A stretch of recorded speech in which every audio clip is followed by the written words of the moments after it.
just had an opportunity to get a full briefing from Secretary Burwell, CDC, where the skull casing is, the head of the infant is significantly smaller.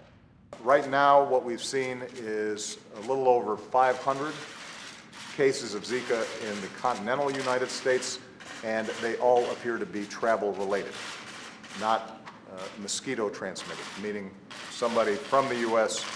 went down to an area that has Zika, got a bite, came back. We have seen at least 10 cases in which an individual went to one of these areas, got infected, and then sexually transmitted Zika to their partner. Re-emphasize, Zika is not like Ebola. This is not a human-to-human transmission, with the one exception that we'll talk about. It's the partner of somebody who is pregnant or trying to get pregnant, then you may not even know that you end up having Zika. And that means that people oftentimes are not affirmatively going. A more significant immediate concern is Puerto Rico, where we know that there are over 800 cases that have been diagnosed. However, we suspect that it could be significantly higher. Be travel-related, not mosquito transmitted, meaning somebody from the U.S.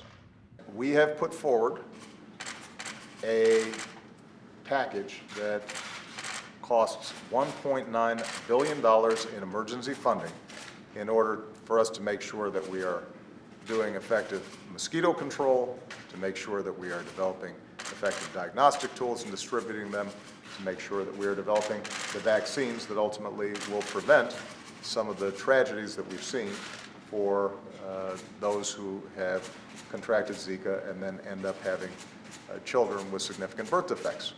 In which an individual went to one of these areas, got infected, and then sexually transmitted.